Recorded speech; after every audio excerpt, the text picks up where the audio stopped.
All right. Hey, good evening, everyone. I'm super excited about tonight. Welcome to our recipe renovation evening, our new cooking class here at Cancer Support Community Central Ohio. We're so glad that you can be a part of it. And I'm super excited. So tonight is the first night of recipe renovation. And what we're going to be doing is we're going to be taking some old classics and we're going to be reinventing, making them a little more healthy and hopefully add some nutrition to them. And in the midst of doing that, we're doing a little chef competition. And so that's right. So tonight, I'm so excited for you guys to, of course, be with our lovely Chef Jason, who we all love and love being with every week. And I'm excited to introduce you to Chef Josh Wickham. And Josh is the Senior Director at the School of Hospitality Management and Culinary Arts at Columbus State Community College. And so Josh, welcome. I know these guys are gonna fall for you just like I have pretty quickly, and we're excited that you're here tonight. So, and then of course, our lovely Michelle Mills, our dietitian, is here with us tonight. And so Michelle, do you wanna share a little bit about what we're hoping our chefs will accomplished for us tonight? Yeah, so we kind of devised up a scorecard, again, with kind of the premise of that all food is fine, so we don't have necessarily a good versus bad viewpoint. So we're kind of looking at how they may have augmented different things, and I tried to put together because we're going to go through a bunch of different recipes through this course. So something to look at would be the reduction of a high fat or high carb. So tonight with the fried chicken, we're going to be more looking at the fat content. Also considering salt reduction and or sweet reduction from different sugars. So here we're probably more salt-based. Looking at taste, which I know once we get into the hybrid, we'll be able to maybe sample some of these moving forward. Also considering the ease of the recipe. So it's great when we turn things maybe a little bit healthier, more health conscious, but if we're not going to make them, then, you know, may not be utilized fully. So those are some of the key points that we're gonna kind of look at. Another piece that we're looking at is, you know, often talk about fiber and then just other nutrients that we find in foods. So maybe looking at nutrient density from maybe different herbs and spices that they might be using in recipes, obviously fruits and vegetables that they may incorporate kind of moving forward, and then just seeing how we can increase fiber. So I don't know that we're going to touch on all of them throughout this process, but it gives us a higher level of looking at food as well. Good. So, so the chefs were given plenty of time to think about. They've known for a little bit that our challenge tonight for them is fried chicken.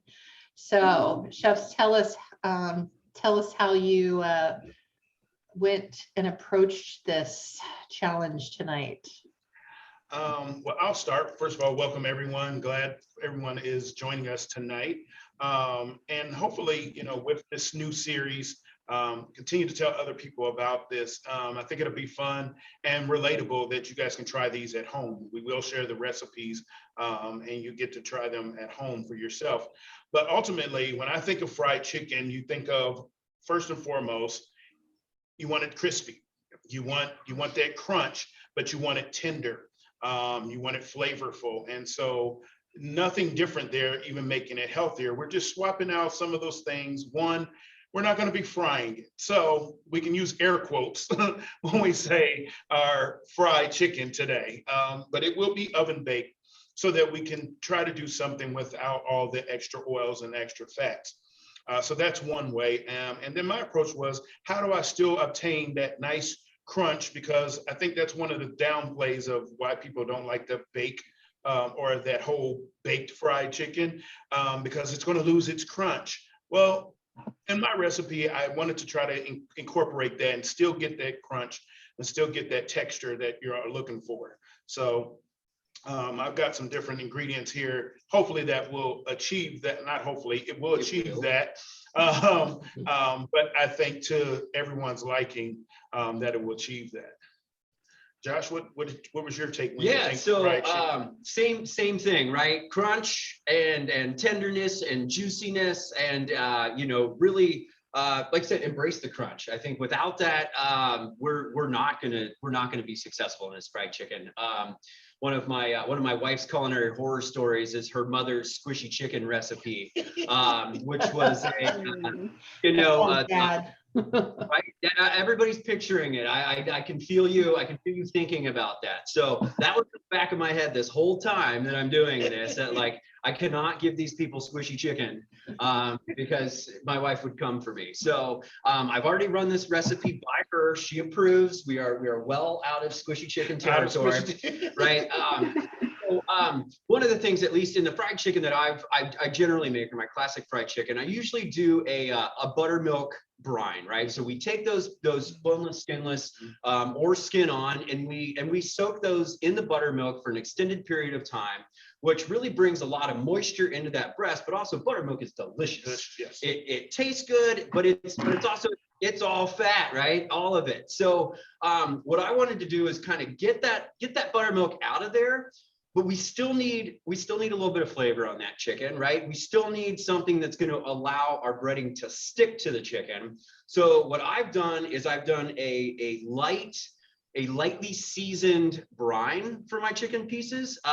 Really, I mean, it's a 6-ingredient recipe.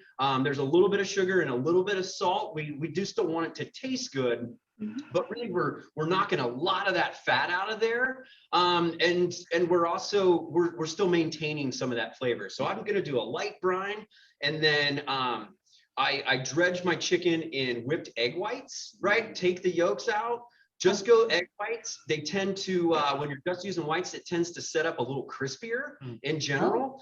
And then I use a really finely ground panko breadcrumb with a salt-free seasoning. So it could be your favorite salt-free Mrs. Dash or whatever, because keep in mind, we do have a little bit of salt and sugar in our brine, so we don't want to make that redundant, right? And then I'm going to put mine over a little bit of fresh greens with some marinated tomatoes and a little bit of avocado, get a little bit of that roughage in there, and then I'm going to finish it with a really nice, really simple honey lemon mustard vinaigrette.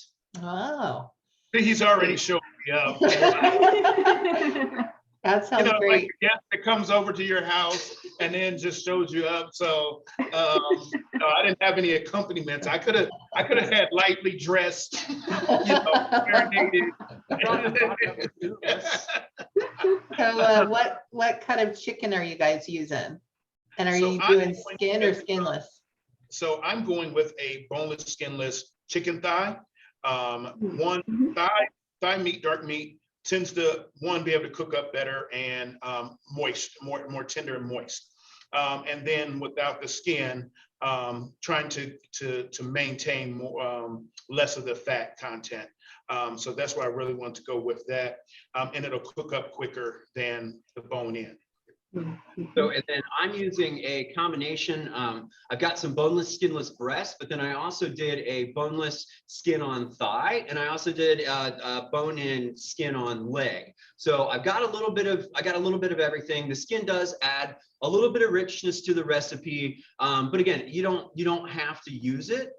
So it's really personal taste. I just kind of wanted to show a couple different options that we had, both from a texture standpoint as well as a presentation standpoint. All right. So you guys ready to get cooking? Let's do it. Yeah. So Michelle, I have a question for you. Yeah. As they get started.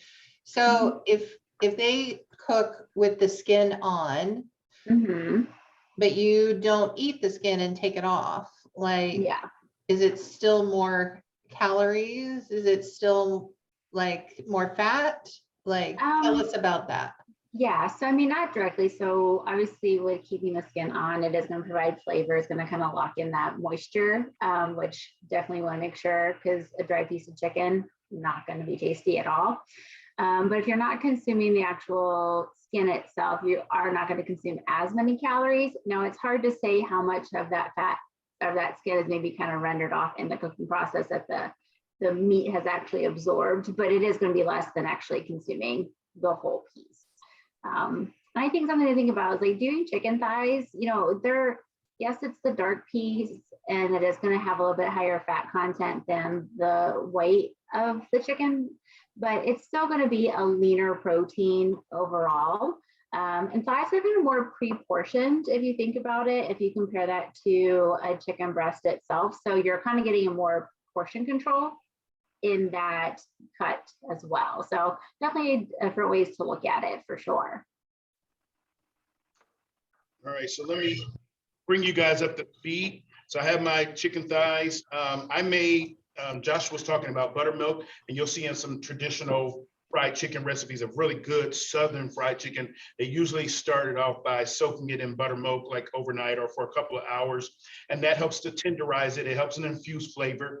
So to substitute that, I have almond milk, and then in a sense creating our own buttermilk without all the fat. So we have this non-dairy replacement with some almond milk and then some white vinegar. And so we add the white vinegar to the almond milk, kind of let it sit there and stir it up. And that's going to act as a tenderizing agent to your chicken. And then I season the chicken. And I know somebody already asked, do I have paprika in here? Y'all know I can't have anything without some smoked paprika. So I have a seasoning blend that I made with some granulated garlic, granulated onion, smoked paprika, a little bit of salt just to bring out flavor, and then some thyme, some dried thyme. So I season my chicken with that, and then you'll see that seasoning blend kind of throughout, because I also believe in a good chicken is not only am I seasoning the chicken, but I'm seasoning the breading and all of that so that you get that flavor throughout. You don't want to just have flavor in the skin or, in the breading. You want to have flavor in the chicken. So the chicken has been seasoned and and you have it in that almond milk, our faux buttermilk for a couple of hours. And then once you take that out, then we'll do what we call our typical 3-step breading, which you have some eggs, and I have a couple of eggs whisked up.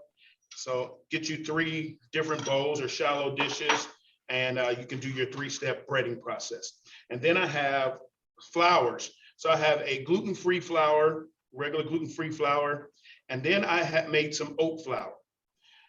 So we're adding some more protein in here, some more fiber. So I took some oats, some regular rolled oats, organic rolled oats, and put them in my food processor and just really process them down till you got a nice fine. Now mine has a little bit of texture because that's going to help also in the crispiness of this. So we pulse that down into a flour, and then we're going to add some cornstarch. Cornstarch is going to do 2 things. One, it's going to help in achieving that nice crispiness, but it's going to help also to help everything adhere to this chicken really well. So we'll add some cornstarch, or you can use some arrowroot if you have some nearby. So we add that, and that's our flours. So we took out our regular, typical all-purpose flour. And then our third, to achieve that crunch, is quinoa. So instead of breadcrumbs, I've cooked off, cooled, and then dried some quinoa. And so that's going to be our crunch and our texture to this whole thing. It's going to act as the breadcrumbs. So I have those as our third component. So we'll take our chicken. It's been sitting in that faux buttermilk. And it smells amazing, by the way. I'm over here. It's a nice place to be. And then we add that to our flour. Make sure it's nice and fully coated. Now, I know down in the South, Big Mama or whoever, they would have their hands all in this, but we've learned a little bit, so we have our tongs so that we don't keep food safety, and you don't have to keep washing your hands every time you put it. So put it in your egg, get it nice and. I had to get my tongs. Oh, and I forgot something. So I forgot to season my flour because we want flavor throughout, and I want to season my breadcrumbs, or I'm sorry, my quinoa crumbs. So Jason, is that just quinoa or did you grind it up? No, it's just quinoa cooked, cooled, and then I put it in the oven after we cooked and cooled and drained it to kind of dry it out a little bit more and get that nice little crunch. Cool. Yeah. Great. You guys have both already showed me things I've never heard of before. We're just getting warmed up. I know. Yeah. Hey, All right. Jason, Yes, Jason, Irene. Yes. can you use Ready yogurt? for you, Irene. I am ready for you, Irene. Can you use yogurt instead of the almond milk and and a little acid? And yogurt should take care of both of them, or you can use both. Which one is better? You could use yogurt because it does have an acidity that will help with this. So you will help with this. And tell me dairy-free or plant-based yogurt, or what would Greek yogurt be like in this? Wouldn't it still add more fat? I mean, it depends. I mean, you can obviously do like a 0 or 2% and still lock that moisture that you're looking for from a liquid perspective. It's going to add in some probiotics. So that would be the difference compared to using, a low fat milk or like an almond dairy-free type of liquid. The other thing to think about if we're looking at dairy-free yogurts themselves is that just be aware of the sugar content. Now, in this example, we would probably more apt to do just a plain dairy-free yogurt. Doesn't make sense in my head, but just be aware that they tend to add more sugar. So you just have to be more cognizant of that. There are some plant-based yogurts that are using coconut as the base. So it's still going to be a little bit more of a fat source, but it's going to be lower in sugar content. So that could be something to kind of keep your eye out for. Good. Yeah. Thank you. You're welcome.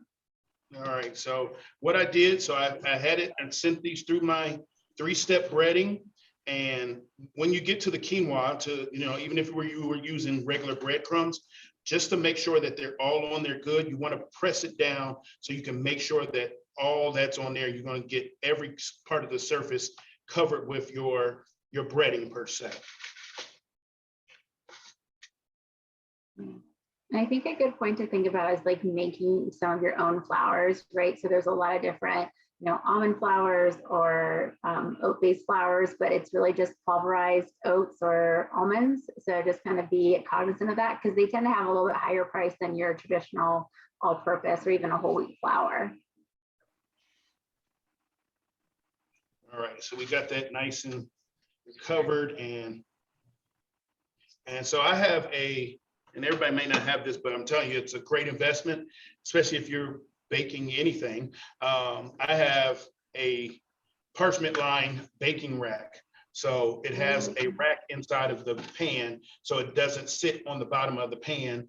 And so you're able to get both sides nice and cooked and an even stream of heat to go through there, cook that underside and all that, and get the same crispness on the top.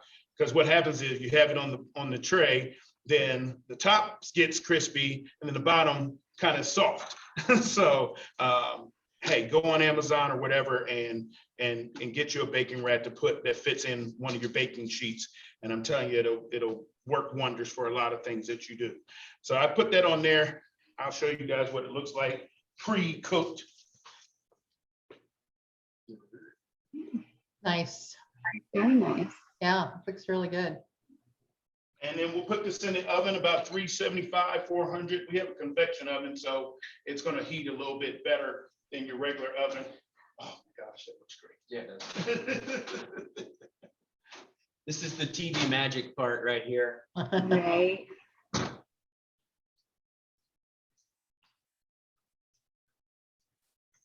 I can imagine.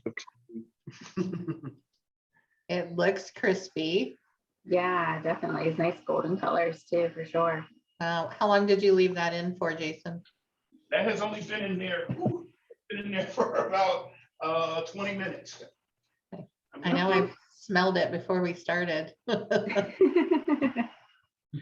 I meant to say before I put it in there, let me do this. I have a olive oil based pan spray.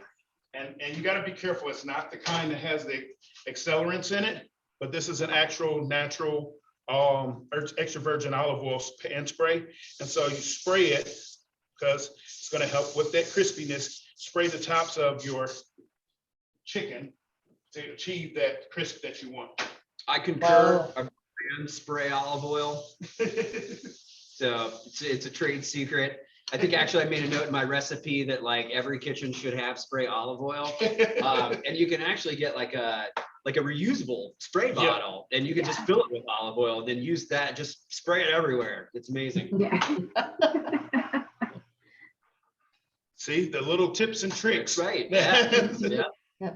But simple, and I mean, yeah, it's not, let's be honest, it's not our Southern fried in the grease, but it's going to be healthier. It's still going to be delicious. It's going to be flavorful, and all of that. And I'm going to make a little sweet and spicy glaze to go over it once Josh, I mean, he's got marinated tomatoes and stuff like that. I'm going to have just a little sweet and spicy glaze just to add to mine. Sounds good. All right. I can't wait to try that. I've been smelling it for the last 20 minutes. I'm ready to get in there. So I'm going to walk you through how I put together my brine. I start with 2 cups of water, and you can kind of tune this to your taste as you see fit. But I am going to add a little bit of kosher salt, about a teaspoon to a teaspoon and a half. We're not looking for a ton here, just a little bit. And same thing with brown sugar, just a little bit of brown sugar. You could use white sugar, you could use honey, you could put a couple drops of molasses in there if you really want to kind of increase the earthiness of that, of the flavor there. And then a really generous amount of coarsely ground black pepper, ideally freshly ground. So get your pepper grinder and kind of, really tear it up. And then a couple of crushed up bay leaves. And then finally, I have a couple of crushed garlic cloves. And one thing that I like to do, using some of the salt that I would just put in my brine, when I crush my garlic cloves, I sprinkle a little bit of that salt over the top of the garlic and let it sit for a while. And what that does is it starts to kind of break down the cellular structure of the garlic and really bring out a lot of those flavors. And after it sits for a little while, I mean, you can actually see like garlic juice swimming in the bottom of this. So it's a great way to just really encourage every bit of flavor to come out of that, right?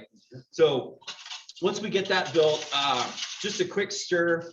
And this is something that you could make even a couple days in advance and just have the brine ready to go. And what that does is it's going to keep pulling the flavor out of that garlic. It's going to keep pulling the flavor out of those bay leaves. Yeah. And it's just really going to become, much more flavorful and a lot more powerful.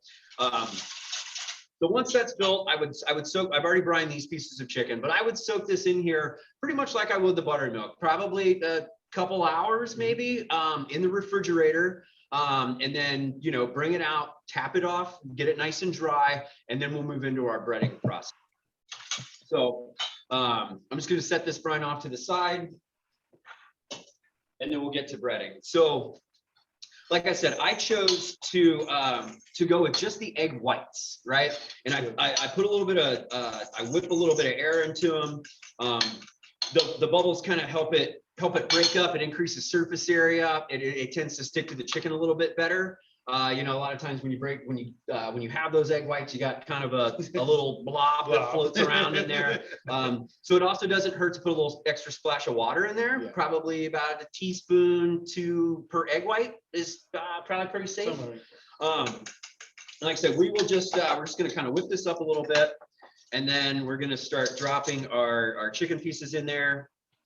And I'm going to do a skin on thigh for this application, as well as our boneless, skinless breasts, just to kind of change it up a little bit and give us a little bit of kind of a different look. Set the salt. Right, and then for my breading, I did choose a traditional breadcrumb.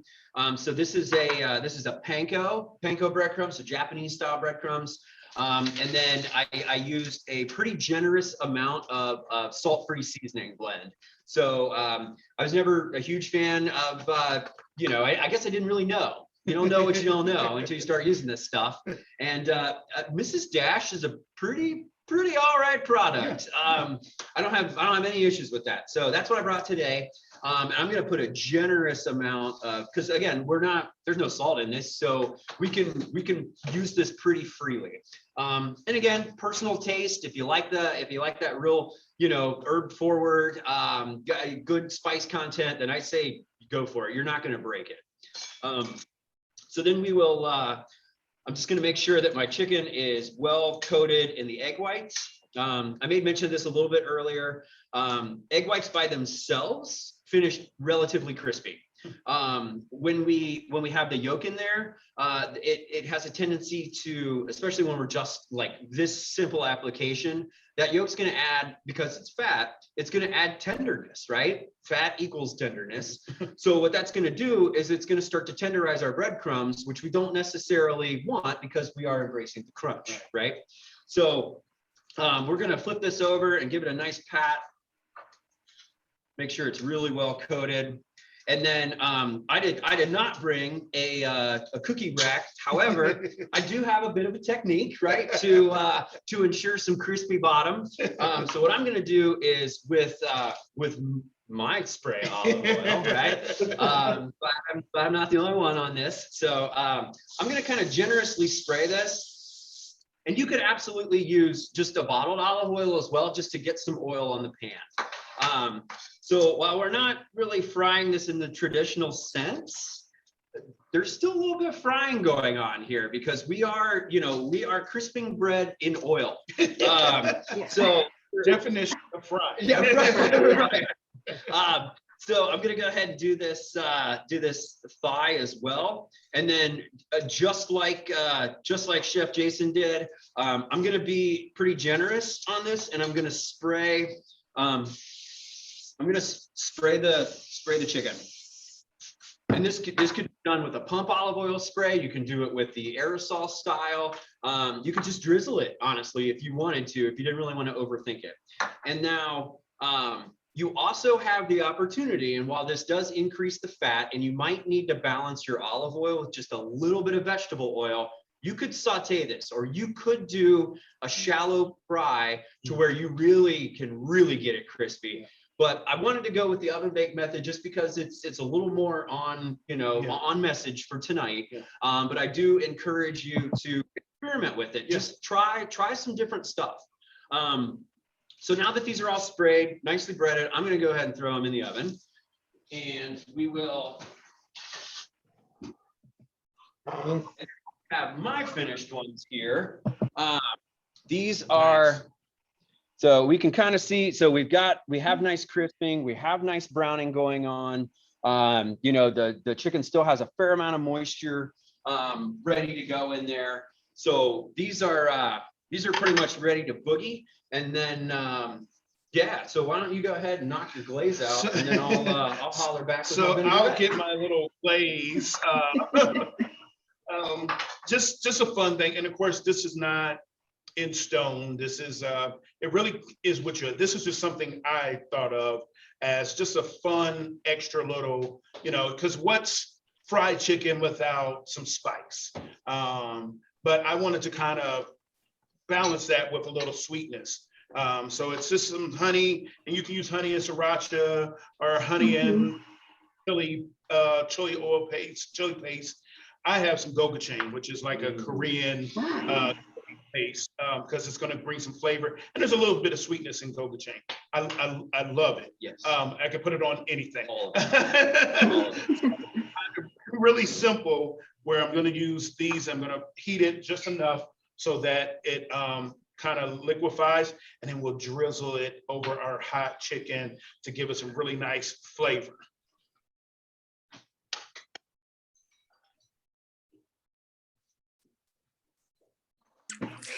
Hey, Jason, can you use an air fryer? I was going to ask about that too. This is 2021, age of the air fryers and Instapots. to make life a little easier, you can definitely do both of these, I'm pretty sure, Absolutely. right in your air fryer. So the same technique, and instead of turning on your oven, pop them right in it. But I would do the same thing like Chef Josh and I both did with our olive oil spray. Yep. Spray that bottom part of your air fryer, and then also still spray your chicken, the tops of your chicken once it's in there. I'll say I use my Instapot all of the time. I do. Like I made fun of it, and then I did too. yeah, my staff actually got me the special edition Star Wars Darth Vader Instapot. Oh, I'm joking. So I was like, all right, I gotta give it a shot. You guys really thought about this, and I use it all the time. I do, man. Like you know, braised short ribs in like 3 hours. You know. What else? A really killer pot of chili in a couple of hours. Yeah. Though I did find that when you're cooking in the Instapot, you don't get the same rate of evaporation, right? When you're cooking like a soup or a stew, and that reduction process is really, really important for intensifying flavors and really getting that proper texture.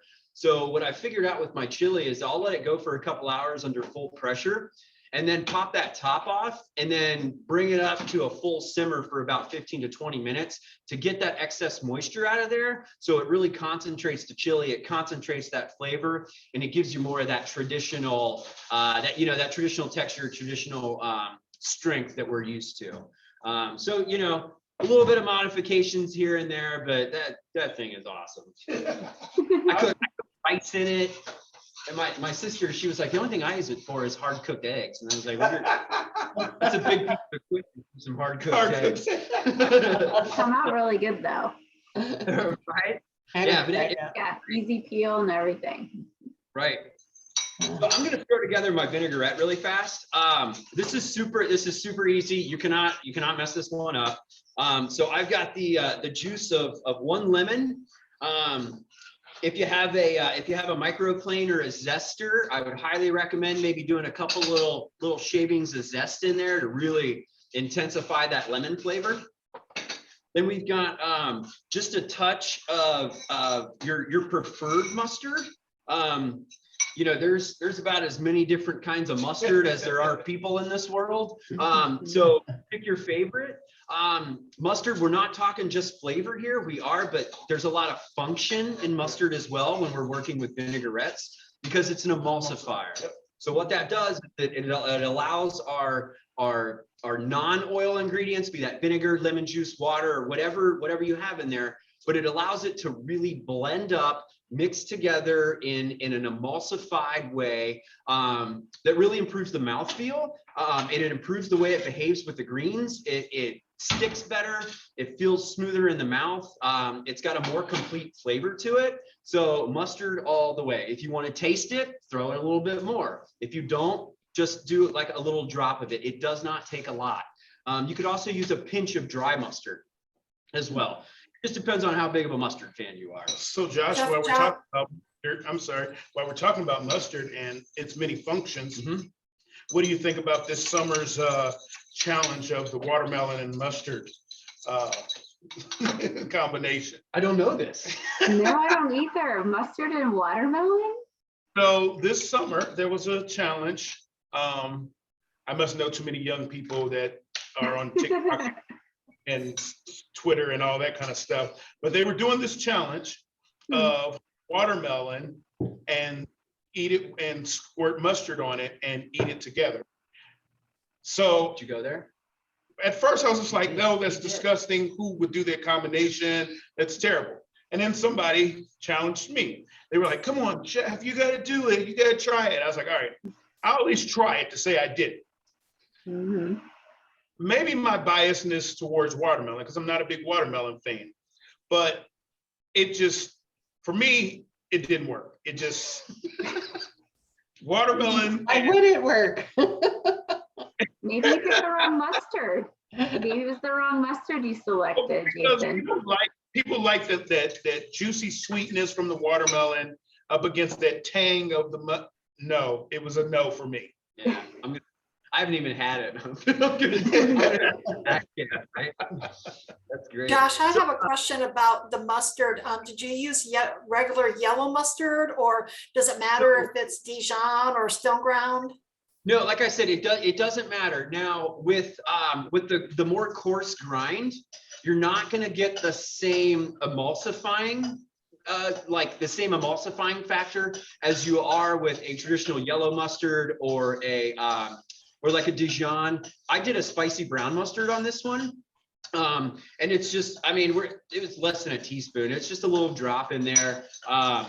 But yeah, I tend to, if I'm doing vinaigrettes, if it's function, I'm going to go with a really smooth mustard. If I'm looking for flavor and texture as well, then we can kind of get into some of the coarser grind mustards, or you can always use two, you know, a little teaspoon of Dijon, a tablespoon of the stone ground. And that way you start to get that texture. You start to pull the flavor out of that a little bit. Like I said, with this vinaigrette, you are not going to break it. Like it's pretty bulletproof. So then I'm also going to add some honey to that. Honey is also a emulsifier, right? So this is going to be like the most. I was going to say that everybody on here should know that, because we've gone over vinaigrettes 300 times or more. So this is I'm using a white honey for this. So it's got a little bit it's got a different flavor to it. White honey. A white honey. But what's cool about this is that it's raw. It's unfiltered, right? So it's probably got some heat in it. That's okay. But it's got that natural pollen in there.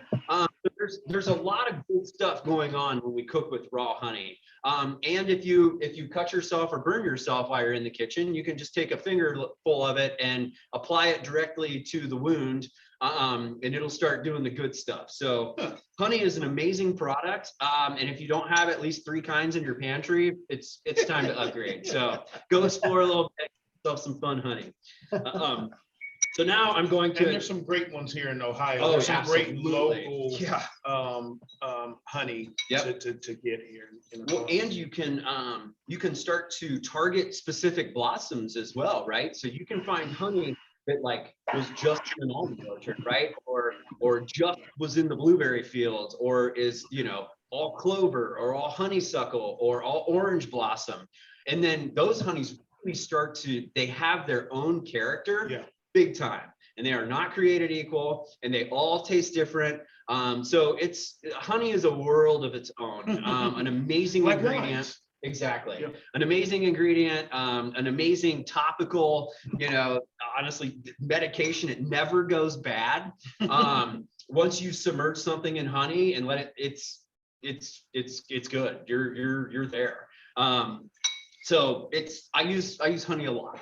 And it's got a lower glycemic hit than your regular sugars do too, which is also really nice if you are, you know, if there's some implications as far as your diet goes.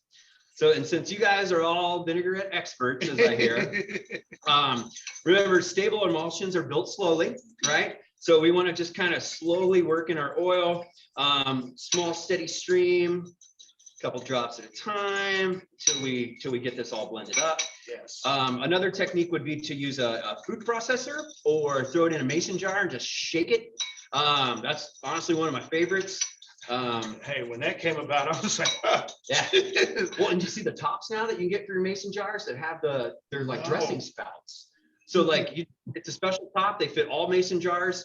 Some come with a little whisk ball. So you drop the little whisk ball in the jar, you screw the top on, you shake it, and then it's got a little pop open tab, and then you're good to go. Game changer. See, you'll never buy another vinaigrette from the store again. Nope. So good olive oil, good vinegar, you're done. That's it. A little bit of your favorite seasoning. So I've got this vinaigrette nice and built up now. And then we can, I'm going to start kind of plating up my salad. We'll get some greens out here and we'll make this look really nice. Oh, man. Yeah, that smells so good, Chef. So Michelle, is there a nutritional difference between eating bone in and bone out chicken, or bone in or deboned? Yeah, I mean, there's still going to be a little bit of a higher fat with the bone in, Okay. not dramatically.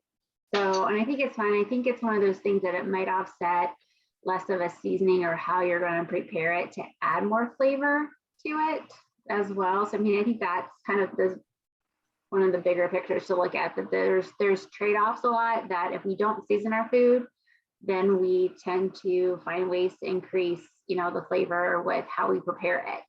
So even though we're not frying tonight, they did layers upon layers of seasoning. So we're still gonna get that crunch that we're looking for, but we're still gonna get a lot of flavor that is coming from the seasoning versus the actual preparation of the food tonight. Gotcha.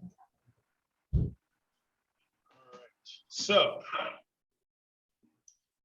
I wish I could show you guys. So this was the one we just put in there on the rack. Wow, Yeah, looks really nice. yeah. You wouldn't know that that's oven fried. Not at all.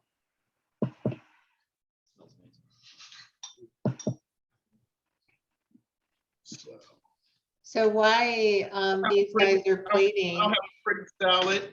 You guys know how I am about presentation. I'm slipping today, okay? Maybe I was a little intimidated that Josh was going to be here. give me a break. I don't have any special garnishes today. I'm just slipping. Like, I might have to steal one of Josh's piece of spinach or something like that. There's some herbs out the back door, Jason. Yes, There there it is. Go jump on it. Yeah, go jump on the herbs outside. Well, I will say, as a new guy, right? I have my work cut out for me. Yep. I showed up, I represented. I'm really honored to be here tonight. I love cooking with Chef Johnson. This is a great opportunity. So I do really appreciate everybody letting me come in tonight. Yeah. All right, we got our sweet goga chain. Man. So while these guys are kind of finishing up their final touches, if you would like to see a recipe renovated, a dish renovated, go ahead and put it in the chat. Tell us what you might like to see. Next, in October, Chef Josh is going to be back with us again. And he and Jason are going to be doing chili next month. So, and then we will, because of Thanksgiving and Christmas holidays, we will be back in January. And but if you guys have ideas, things you'd like to see, go ahead and put them in the chat, and we'll keep track of them. Mac and cheese, yum. It's like my favorite food.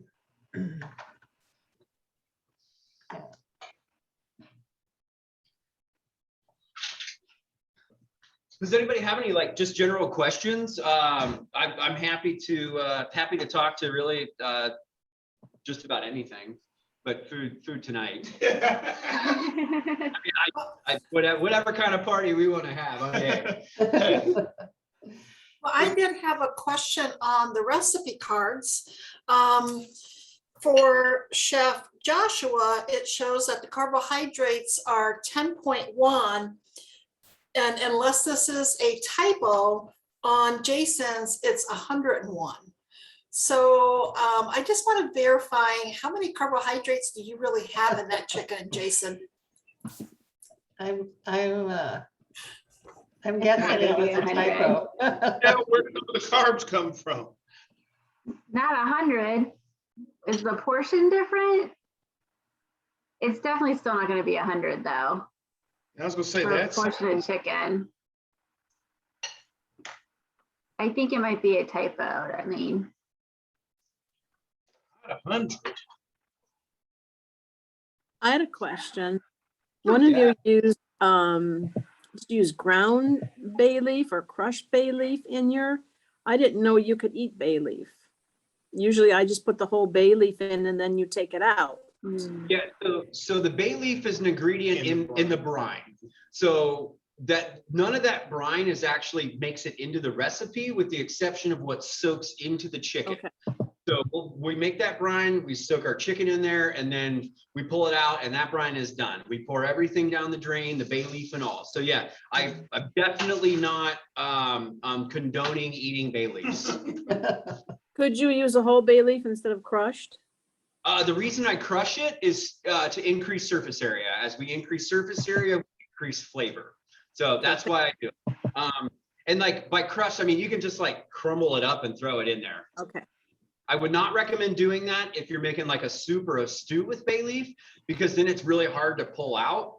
If I'm using a bay leaf in that application, a lot of times what I'll do is poke a little hole in a couple of them, and then run a piece of twine through it, and then drop it into my soup or my chili, and then tie that string to my pot handle.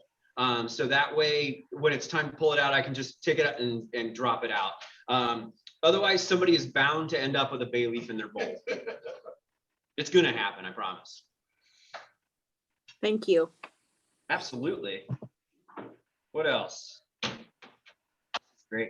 Where's Irene? Hey, Jason, are we still doing the African dishes? Yes, that's the second Thursday of the month. Oh, I see. Okay. Do you know that there is a new African restaurant coming up on Huntley Road? It's off 161. It's called Elena's African Restaurant. So I went in there one day, and they're still renovating the shop. I went in there one day, and luckily I was able to talk to the owner, and I said, "What kind of African food are you serving?" And she says, "Ghana." Ah, Oh. that's going to be good. Ghana food. Yes, that should be exciting then. Right. So I mentioned that you did the yam, and she was smiling. That's awesome. That Yes. is awesome. Because that is prevalent in their from their region. So yeah. Absolutely. So one thing that I wanted to touch on in my greens, I used kind of a like a baby romaine. I love romaine lettuce because it's got character, right? It's got some crunch, it's got some body to it. It holds a dressing very well while it still maintains its integrity, right? So it doesn't mush out Yes, really it does. fast. Nice. But then also when I tossed it, I threw in whole basil leaves. Or if they're big, I tore them. And what's really nice about that is there's not a whole bunch of them, but when you get one, it's a really nice experience because it is a pop to the face of some really fresh, kind of delicious, basil-y flavor. All right. All right. Chefs, can you walk your final product up to the camera a little closer?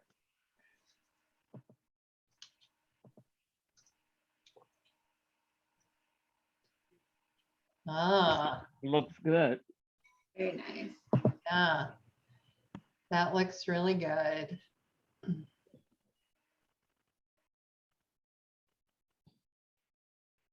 Right. And then next up, And nice and colorful with the added Yeah. garnish. we have our marinated tomatoes and avocado with some baby romaine, fresh basil leaves, and then with our lightly brined and panko breaded chicken breast. I went ahead and sliced that up. So there's our nice salad, and we're good to go. Beautiful. Wow, that looks beautiful. It does. So we are going to do something that we've not done before on this cooking show. I am posting a poll. Oh, my poll is gone. What happened to your poll? Oh, I don't know. It said I'm logged in from another device, but I'm not. I'm here. All right. So I had a poll, but now you'll just have to type in chat. If you could only choose one of these dishes to taste, which one would you choose? Go ahead and type it in. And then Michelle, I will see how do these rate on your nutrition scorecard? They're going to be neck and neck. How do I do that?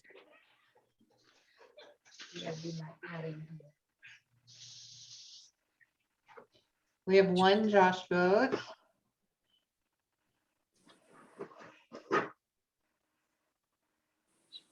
There are more of you out there. Hit the chat button on the bottom of your screen if you've never done that before. Yeah.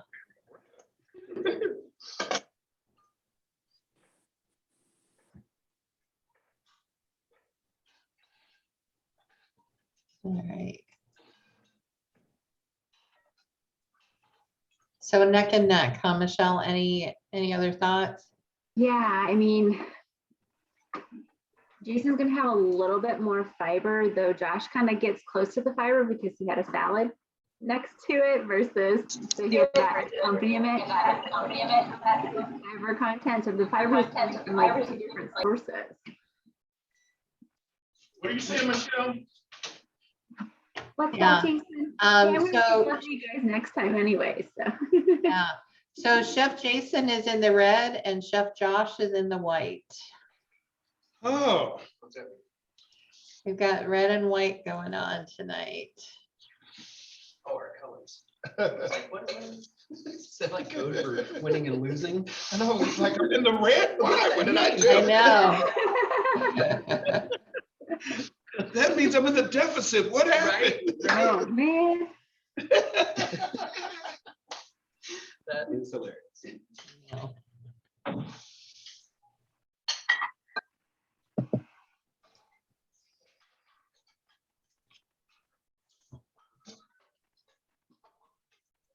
So Michelle, was the using the quinoa versus the panko breadcrumbs make a difference in what you're looking at? Yeah, so the quinoa is going to add in some more fiber versus the panko. So we get a little bit more nutrient density in that piece. Though Joshua was able to bring in some fiber with his side salad. So it's one of those things that, you know, they're pretty neck and neck since they use the same layout of cooking methods. So their fat content is going to be very similar. So I think Jason might just inch a little bit ahead with the higher fiber content with that. All right. So we have a tie right now. We need a tiebreaker. You know what? And speaking to the tie, I think it'd be really good to have Jason's chicken on my salad. Hey, there we go. I think That's right. I think that's the winner. Everybody wins on this one. It's a hard one. Right. So have we thought about having Jason taste Josh's chicken and vice Yeah. versa? That's good. Yeah, we Josh cut his, but love to see Jason's cut too, so we can see if it's juicy or not. Well, I was thinking Angie and Darlene. Well, Yes. yeah, I think I think Darlene, Angie, head on Don't turn over. that down. I was gonna say, I think I can man the station here, Angie, if you want to have a go taste. No, you're off the clock. You go. You eat. She's just hanging out, enjoying tonight. So we'll. I was give her- also taking my notes. I printed off the recipe and then I always take notes. So in my blue ink, I was writing down all of the little hints that the chefs were saying. So I might be off the clock, but I was still learning. Yeah, That's great. yeah. Well, go taste, my friend. A picture of it, it automatically goes into food. It's crazy. Technology, man. Ooh, that's an amazing job though. Like it really the colors are super saturated. You did that. We have our little Instagram show going here. Yeah. That's awesome. And if you could send me a picture of that, Jason. Yeah, I will. Yeah. Very cool. Yeah.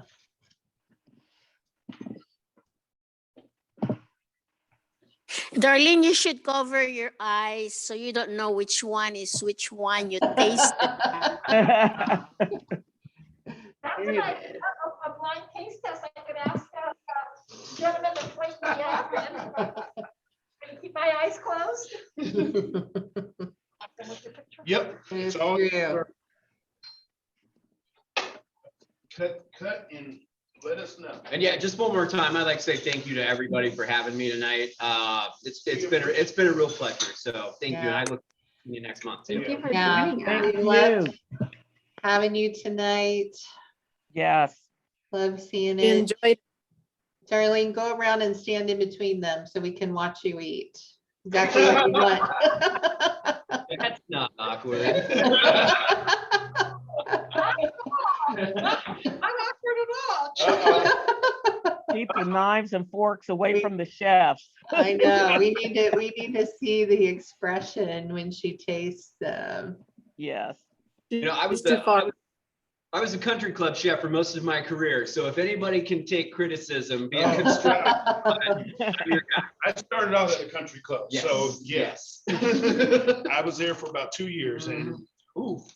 Yeah, it can be. It's a little brutal. We're a little nicer. Okay, Darlene. This is really hard. No pressure. Well, Jason's with his glaze has a little bit of heat like he normally does. But both are very tender. I mean, I can cut it with my fork. It's hard. So I have to say, I'm sorry, I'm not a tiebreaker. Both of them are delicious. Is one more crispy than the other? How's the crispiness? The Jason's had definitely more crunch as because of the toasted quinoa, but the planko breadcrumbs was also crispy on Joshua's. But I could hear the crunch as I'm chewing with the quinoa. Okay. Sweet. What do you guys think? I like that, yeah. Dinner time. They're good? Yeah. That's fair game. Not surprised. We're ending the evening with a tie. There will be no tiebreaker. They're both fabulous chefs. They're both amazing. And take it. we so appreciate having both of you here tonight. Yeah, Thank you, thank you. Michelle, for all your wisdom and Oh, you're insight welcome. and education. And it has been a great evening with everyone. That was a really fast hour. That was Yeah, so